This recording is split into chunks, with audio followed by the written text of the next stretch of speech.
Greetings and welcome to this edition of Positronic. I'm Barry P. Cook. I'm here to talk to you about the season 3 premiere of Harley Quinn on HBO Max. As HBO Max is wont to do, they open the season with a multiple episode barrage. So the season premiere was actually 3 22-minute episodes. The first one was called Harley, and as it starts, we get a cheeky recap of like what's happened up to this point. So they show, like flashbacks to the stuff from the previous seasons with the, a voiceover from Harley saying, quippy, cheeky things. It was funny. But once that was over and the episode starts in earnest, we find Harley and Ivy getting up to crazy shenanigans after running off together away from Ivy's wedding to Kite Man, and hanging out in the Fortress of Solitude, watching a fan fiction type porn about themselves. And it was funny because you don't know at first that what you're seeing on screen is an in-universe porno of them. So you think you're seeing a somewhat graphic sex scene between the Poison Ivy and Harley. And you're like, wow, HBO is really going for it. They're showing these characters really getting out. But it's not. It's actors playing them. It's very funny. Anyway, they're watching this fan fiction porno about themselves, but their hang is short-lived as they're interrupted by the Jor-El hologram, who calls Superman on them, who in turn kicks them out before expressing dismay that they seem to have signed up for HBO Max on his TV or whatever. His Roku or whatever he's rocking there in the fortress.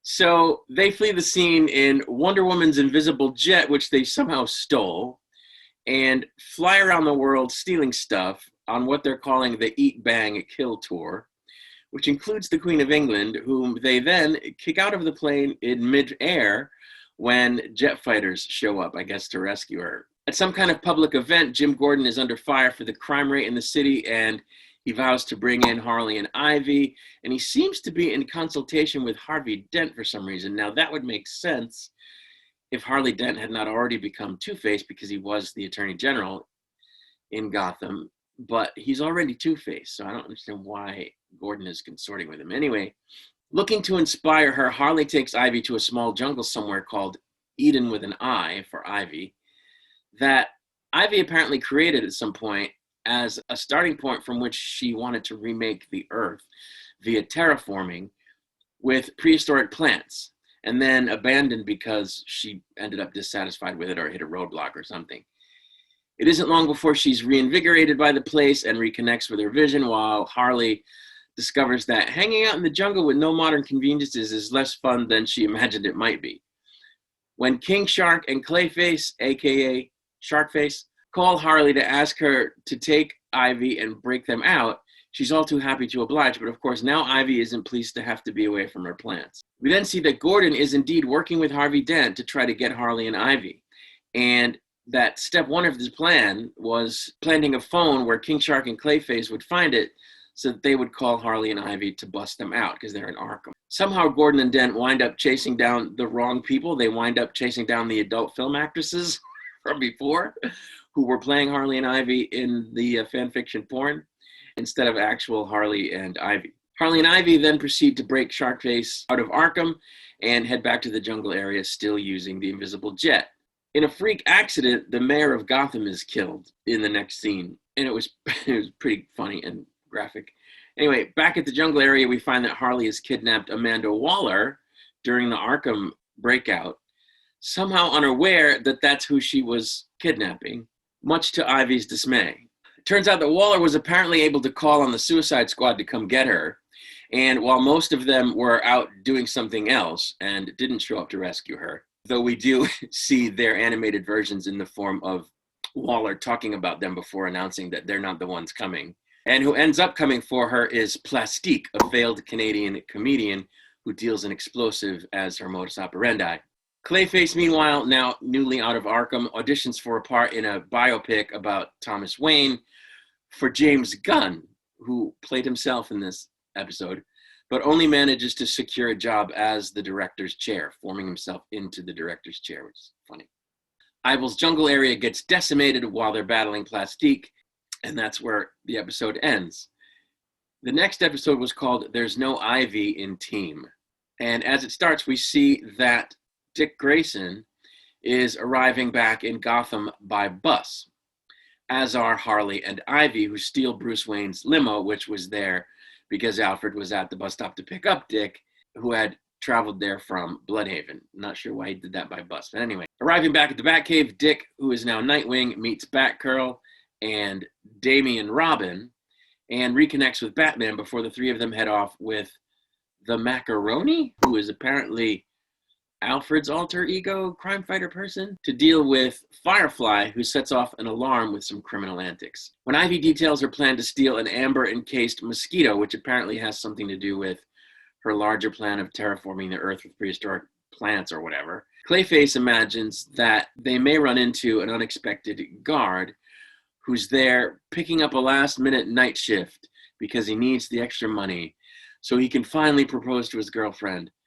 and who will catch them when he goes out for a cigarette break, even though he quit smoking a long time ago and only carries a cigarette around for the smell of it, which Ivy tells him, don't worry about that, that's not going to happen. But of course, it totally happens exactly that way. It's really funny. When the next step of the plan goes horribly wrong, Ivy decides she wants to work on the plan by herself. The confrontation with Firefly goes badly when Dick tries to run things, and his machinations conflict with those of the rest of the team.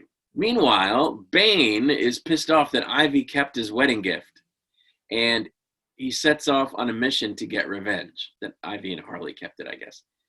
No, well, yeah, it would be Ivy. She was going to marry Kite Man. Anyway, Harley gets the gang trapped in an escape room, apparently overseen by the Riddler, when she tries to effect a team-building exercise with them. And as they're trying to escape the escape room, they run into the Bat Team. Ivy and Nightwing almost get killed when they fail to realize that they're supposed to lose a chess match against a robot in order to escape some ceiling spikes in a hilarious scene where Nightwing very hilariously freaks out because he feels like a failure. But then they figure out that they have to lose the chess match, and they manage to do that just before the spikes get them. When Batman realizes that a biopic of his father is getting made from something that Clayface says, he goes off on a tangent about how it's not cool that the film industry keeps dredging up the story of how poor Bruce Wayne's parents died, and he mentions how the pearls go flying every time, which is true. For some reason, Batman and company do not apprehend Harley and the gang, and they go back to the lair where Ivy again attempts to recreate her Eden plant formula and somehow ends up empowering her sentient plant, Frank, in such a way that he grows legs and is no longer trapped in a pot, as well as exploding the derelict building that they were living in, which is where the episode ended. The third and final episode of the 3-episode season premiere was called the 83rd Annual Thevilli Awards. At the beginning, we find the gang hunkering down at Selina Kyle's place, and when she calls them to give them the lay of the land, the call ends, and we see that she's been getting what would appear to be a foot rub from Batman at the Batcave. Harley learns that she's been nominated along with Ivy for an award at the 83rd Annual Supervillain Awards and convinces Ivy to go with her to the ceremony. They're up for Best Couple. We're then treated to a moment from the set of the Thomas Wayne biopic and learn that apparently Billy Bob Thornton is playing Thomas Wayne and also himself in this episode. And after the take in progress, we see that he gets a text message from his agent who tells him that Ryan Reynolds really, really, really wants him to try his gin, to which his reply is no. And that's funny, of course, because Ryan Reynolds owns a ginnery, a gin company. So that's pretty funny. And of course, he's in the Marvel movies, which is not DC. Anyway, this is followed by Clayface impersonating James Gunn in order to get closer to Billy Bob Thornton. At the awards banquet, we are shown that Riddler is now in a gay relationship with the Clock King, and we see that Ivy runs into Kite Man after ditching him at the altar. When the actual awards show broadcast begins and the host is introduced, we learn that the host is the Joker, and his opening number as host, which includes 2 dancing girls dressed as Harley, begins with him reenacting the moment when he killed the second Robin, Jason Todd, which fortunately turns into a song and dance number before he can actually deliver the killing blow. Speaking of killing blows, Clayface accidentally gets Billy Bob Thornton decapitated by a tiger at Catwoman's place. Ivy meets Golden Glider outside of the awards when she goes out for some air, who is apparently Kite Man's new girlfriend. And they both decide that they need to fully support their significant others at the award show. Meanwhile, Harley tries to steal the award results from the android protecting them, and a pretty raucous fight scene ensues in the bathroom. Clayface calls in King Shark to eat the now loosed tiger that killed Billy Bob Thornton, and then successfully impersonates Billy Bob Thornton to James Gunn. Harley and Ivy decide to blow this taco stand, as it were, and head off to take sexy photos in their evening wear, pictured behind me, just before it's announced that they in fact did win Best Couple, which very much saddens the Riddler and Clock King. So that was the end of the third episode of the premiere. This show is crazy entertaining. I did not like the show the first time I saw it. I was like, what is this crap? They're swearing. You know, Kaylee Cuoco is not Harley Quinn, and I need Tara Strong, you know, or an approximation thereof. This is not that.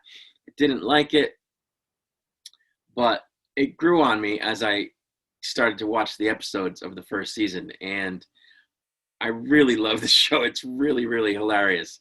Kaylee Cuoco does a good job in the part.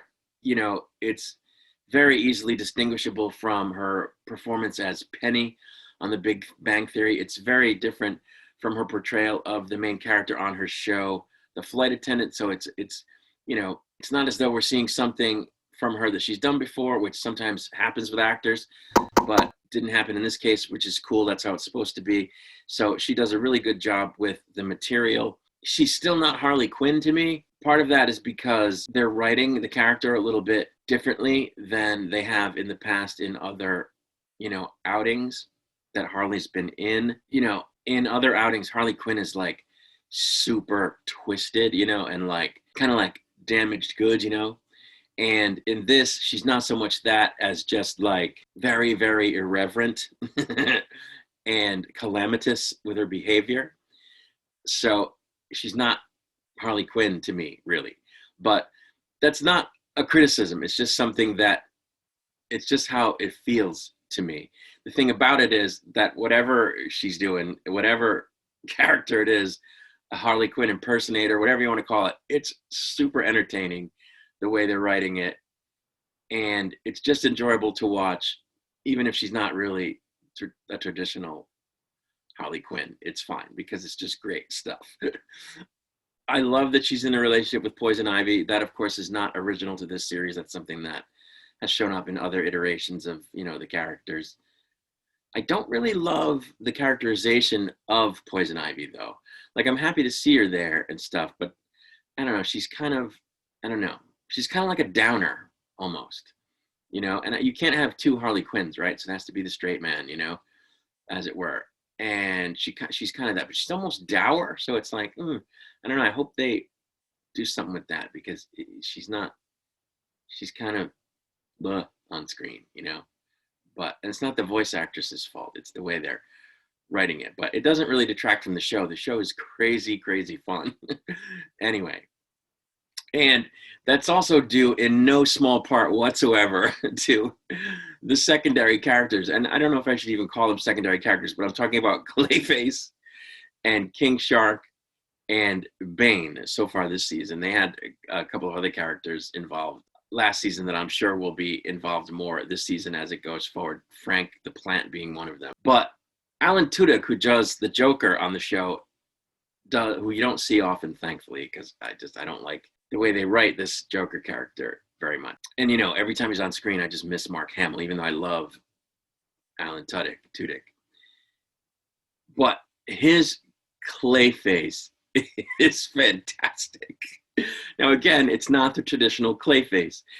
Clayface originally is like a sadistic, again, twisted, brutal character. That's not this Clayface. This Clayface is very much a comedic Clayface. He's a criminal, but he's very, very, very funny the way they've written it. And Alan Tudyk Tudyk does a great job with the voice, and it's honestly one of the most entertaining aspects of the show is Clayface.